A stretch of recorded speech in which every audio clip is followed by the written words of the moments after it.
Hola, ¿qué tal chicos? Vamos a ver anatomía del sistema respiratorio. El aparato respiratorio se divide siempre en vías respiratorias superiores y vías respiratorias inferiores. En las vías respiratorias superiores siempre vamos a tomar en cuenta la nariz, la cavidad bucal, la faringe y la laringe. Y las vías respiratorias inferiores siempre se va a referir al árbol traqueobronquial y al pulmón propiamente dicho. El árbol traqueobronquial a la vez se va a dividir en vías grandes y vías pequeñas. Las vías grandes van a ser la tráquea y los bronquios y las vías pequeñas van a ser los bronquiolos. Ahora, como ya definimos que el aparato respiratorio se divide en vía respiratoria superior e inferior, es por eso que infecciones de las vías respiratorias superiores se refieren a infecciones de la nariz, como la rinitis, la de la cavidad bucal, como estomatitis, la de la faringe como faringitis, laringitis y así sucesivamente. Mientras que las infecciones de las vías respiratorias inferiores es cuando nos referimos a infecciones en el área traqueobronquial o en el pulmón propiamente dicho, ya sea bronquitis, bronquiolitis o en el caso del parénquima pulmonar, neumonía. ¿Estamos claros? Por eso la rinitis, faringitis y laringitis son infecciones de vías respiratorias superiores y bronquitis, bronquiolitis y neumonía son infecciones de vías respiratorias inferiores. Continuemos.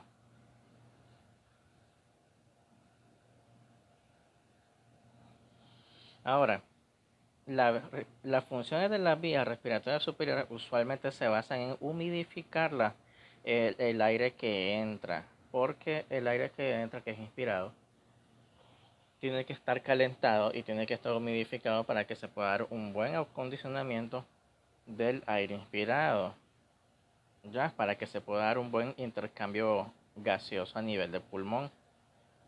También en la vía respiratoria superior es que sucede la olfacción. ¿Estamos claros? Por eso cuando tenemos una infección de vías respiratorias superiores perdemos el olfato. ¿Estamos claros? Aparte de eso, ¿verdad?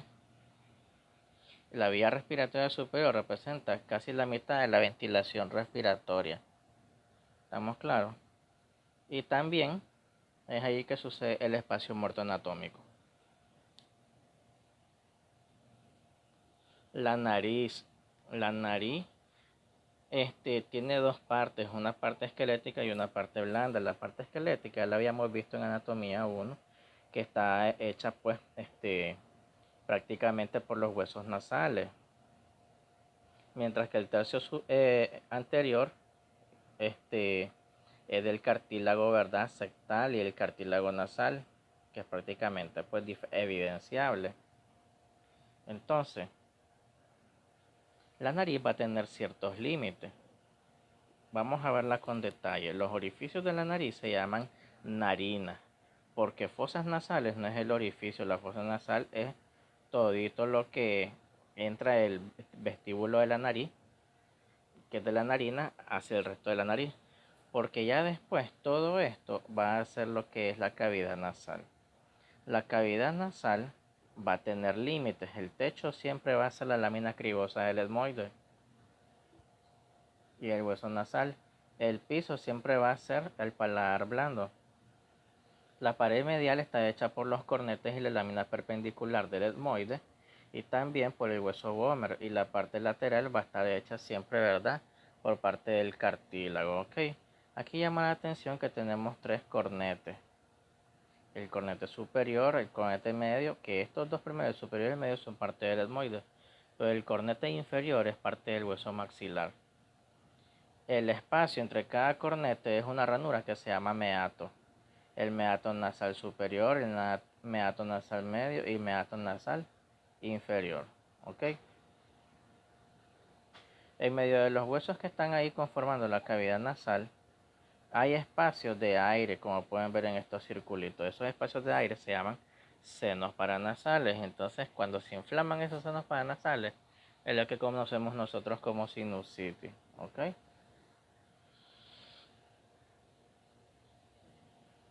Bien, las funciones de la nariz van a ser humidificar el aire, filtrar el aire, porque gracias a los pelitos que hay en la nariz que se llaman vibrisas, es que las partículas de polvo inhalado y suciedad quedan en la nariz y no ingresan a la vía respiratoria. Además que en la nariz, como es una parte muy vascularizada, se calienta el aire inspirado. ¿Estamos bien? Ahora, es necesario respirar por la nariz para que se pueda dar la olfacción, porque el aire que entra con contenido de partículas flotando, al rozar los nervios olfatorios que están en la lámina cribosa, es lo que detectan el olfato. Así que cuando nosotros olemos, en realidad estamos percibiendo las sustancias que andan flotando en el aire. ¿Estamos claros? Hablemos un poquito de la faringe. La faringe es un tubo de 15 centímetros que comienza en la parte trasera de la nariz y termina en la laringe. Todo esto es laringe. Por lo tanto, vamos a tener tres partes. La parte de la laringe que da con la parte trasera de la nariz se llama nasofaringe. La parte que comunica con la boca es la orofaringe y la parte que da con la laringe, laringofaringe. Por lo tanto, la faringe va a tener tres porciones: nasofaringe, orofaringe y laringofaringe. Y vamos a comenzar con la nasofaringe. La nasofaringe se encuentra detrás de la cavidad nasal y por encima del paladar.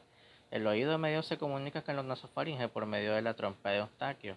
Es decir, que hay una trompa que conecta el oído medio con la faringe. Es por eso que cuando nosotros tenemos un proceso gripal y nos da faringitis, 1 o 2 días después podemos desarrollar otitis media, porque todas las secreciones infectadas de la faringe pueden viajar al oído medio por medio de la trompa de Eustaquio. También en la nasofaringe se encuentran unas especies de amígdalas que se llaman adenoides.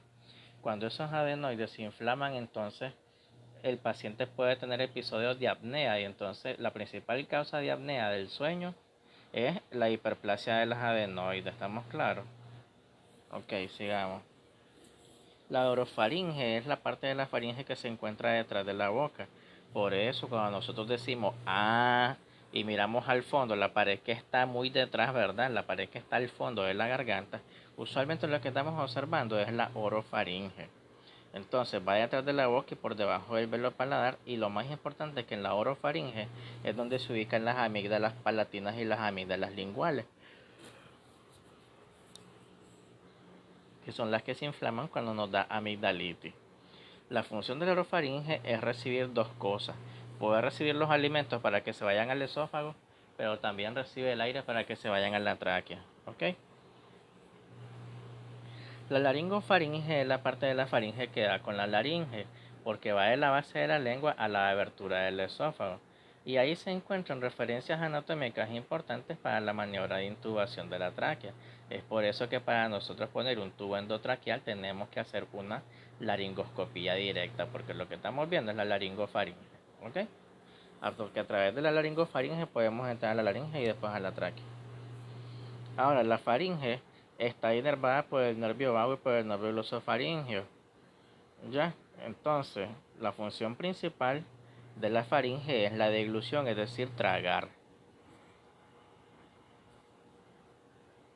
Cuando nosotros tragamos, la faringe sube, y al subir se separa el esófago de la laringe por medio de un cartílago que se llama epiglotis, para que cuando la comida pase por el esófago no se vaya por la laringe. ¿Estamos claros?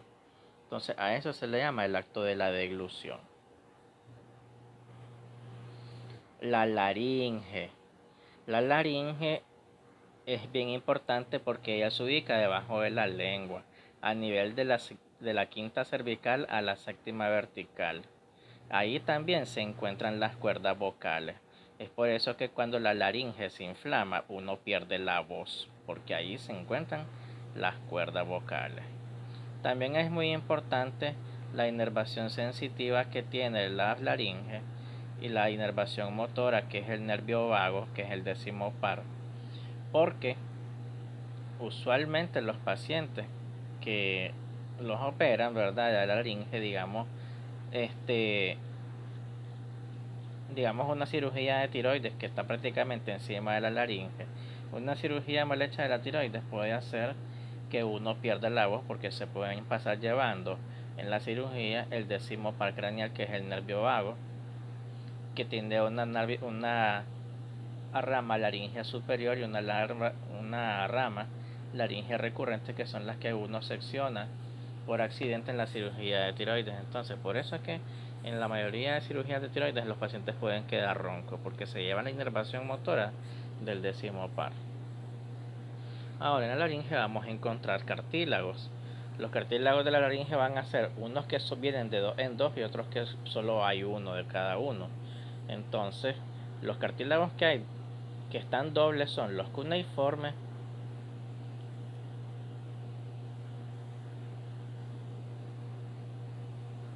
los corniculares y el aritenoide. Pero los cartílagos que son uno solo son el cartílago tiroide, el cricoide y la epiglotis. El tiroides es el cartílago más grande de la laringe. El cricoide es un cartílago en forma de S que está bajo del tiroideo. Y ahí en el cricoide es el que se encuentra la glándula tiroide. Y en la epiglotis, ¿verdad? Es una lengua que se baja hacia atrás.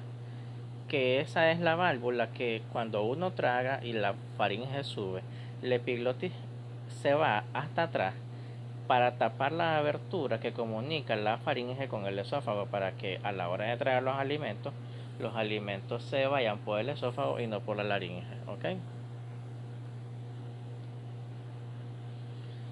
Comencemos con el cartílago cricoide. El cartílago cricoide lo pueden ver aquí. Es este que está aquí, ¿ok? Entonces, ese cartílago cricoide tiene forma de C y se encuentra debajo del cartílago tiroides. Entre el cartílago tiroides y el cartílago cricoides pueden ver esa telita de color café que se llama membrana cricotiroidea. Esa membrana es la que uno corta con bisturí para hacer una traqueostomía de emergencia, es decir, se corta ahí y se hace una traqueostomía para meter un tubito para que el paciente pueda respirar por ese tubo, en caso de no poder respirar por las vías respiratorias superiores. ¿Estamos claros? La epiglotis es un cartílago elástico en forma de hoja que se encuentra unido al cartílago tiroides y es flexible y se encuentra en contacto con la pared anterior de la faringe. Su función, como lo habíamos dicho antes, es cubrir la abertura de la glotis durante la dilución para que los alimentos no se vayan a la laringe. ¿Ok?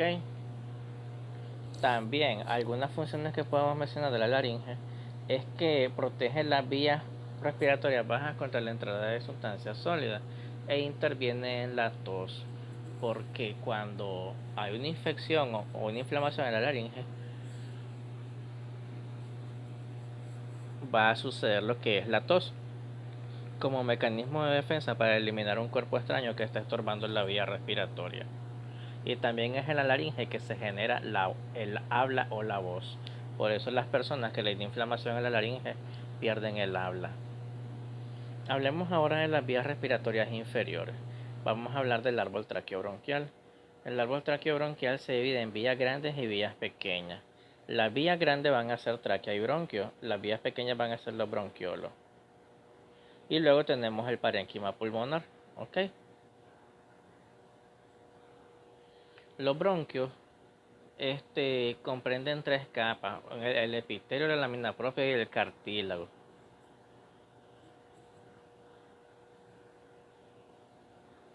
Usualmente el diámetro de los cartílagos es de 1 milímetro. Y comenzamos con la tráquea. La tráquea mide de 11 a 13 centímetros en el adulto, ¿verdad? Y va del cricoides hasta el nacimiento de los bronquios. ¿Y dónde va a terminar la tráquea entonces? En una punta que se llama carina. Carina traqueae. Miren, entonces como tenemos en este diagrama aquí, comienza en el cartílago cricoide y termina en la carina. Porque la carina para acá ella se va a dividir en dos bronquios principales. Uno del lado derecho que va para el pulmón derecho y otro del lado izquierdo que va para el pulmón izquierdo. ¿Ok? Entonces, la tráquea va desde el cricoide hasta la carina. Ahora, ¿por cuántos cartílagos está hecho la tráquea? La tráquea está hecha de 16 cartílagos, de 16 a 20 cartílagos en forma de C.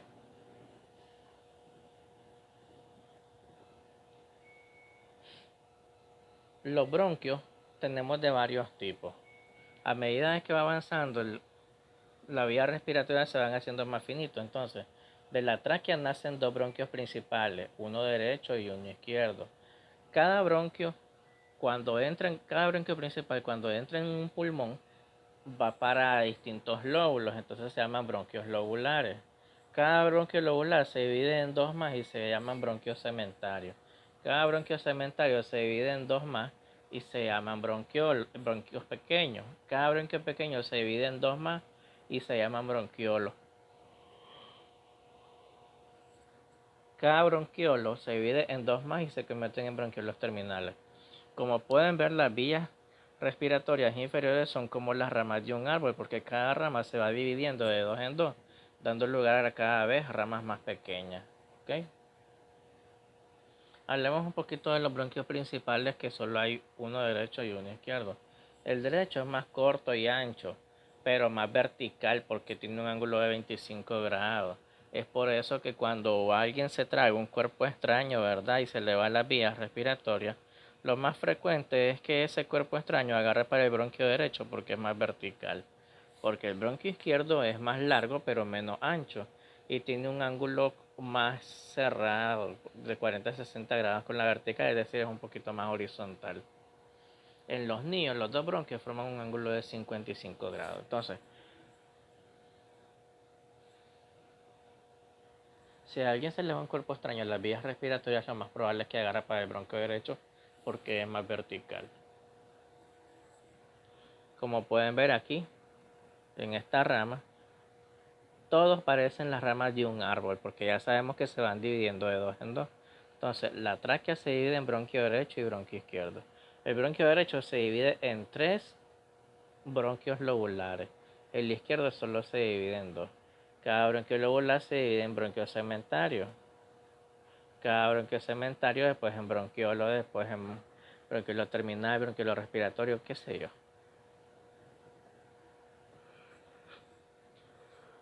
Los bronquios cementarios corresponden a los segmentos pulmonares que airean. Entonces, como los pulmones tienen segmentos, cada bronquiolo va a ir para un segmento. Entonces, la única diferencia entre un bronquio y un bronquiolo es que el bronquio mide más de 1 milímetro y usualmente tiene una vaina de tejido conjuntivo. Pero si el bronquio mide menos de 1 milímetro de diámetro, entonces ya no es bronquio, es bronquiolo. ¿Estamos bien? Ok. En los bronquiolos, como no tiene vaina de tejido conectivo, le falta el cartílago. Y ahí lo único que hace es una pequeña capa de músculo liso nada más.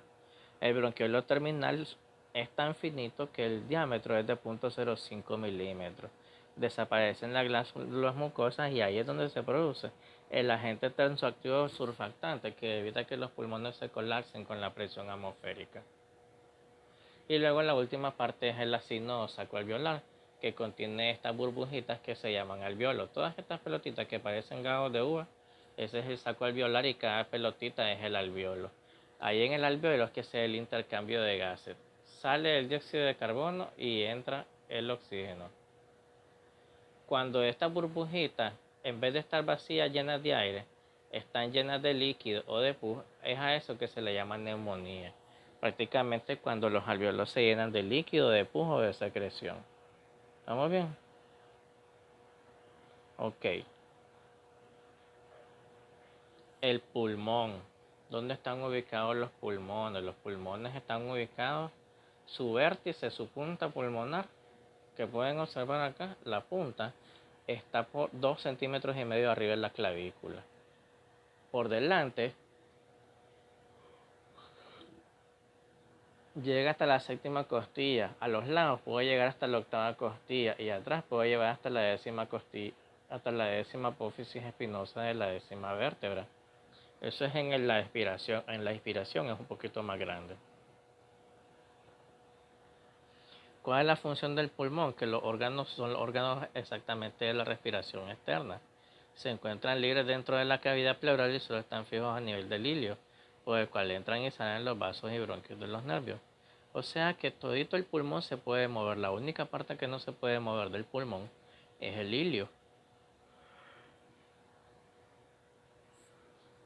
El pulmón derecho es más corto y más ancho. El izquierdo tiene un volumen menor que el derecho, porque en el izquierdo va inserto el corazón. Además que el lóbulo del pulmón derecho tiene tres lóbulos, uno superior, uno medio y uno inferior. Mientras que el pulmón izquierdo no tiene 3 lóbulos, solo tiene 2 lóbulos, uno superior, uno inferior. Un poquito de la recordadita de la mecánica constante de los músculos respiratorios. Aquí miramos la importancia que tiene la posición semifowler para la respiración. ¿Por qué los pacientes con enfermedades respiratorias se le ponen semifowler? Porque el semifowler es una posición anatómica en la que el paciente está semisentado con el objetivo de que se relajen los músculos respiratorios abdominales para favorecer la respiración torácica. ¿Estamos bien? Ahora hablemos un poquito de las pleuras. Las pleuras son dos capas, son dos sábanas de tejido. Una está pegada en las costillas y la otra está pegada cubriendo la superficie del pulmón. La pleura que está pegada a las costillas, esa telita se llama pleura parietal, y la que está pegada al pulmón se llama pleura visceral. Entre la pleura parietal y la pleura visceral hay un pequeño espacio. Ese espacio está lleno de líquido pleural. Cuando ese líquido pleural aumenta, ya sea por hemorragia, por secreción o por infección, ¿verdad? Entonces a eso se le llama derrame pleural, ¿ok? Que no es lo mismo que agua en el pulmón, porque cuando la gente dice le dio agua en el pulmón, se refieren a la inflamación del pulmón y no de la pleura, ¿ok? A eso se le llama pues edema pulmonar, a lo que la gente le llama agua de pulmón, ¿ya? El hilio del pulmón es ese espacio pequeño por donde entran y salen las arterias y las venas pulmonares y entra el bronquio, ¿verdad? Entonces, en el hilio pulmonar vamos a encontrar las siguientes estructuras: los bronquios, las arterias pulmonares, las venas pulmonares, los vasos linfáticos, ¿ok?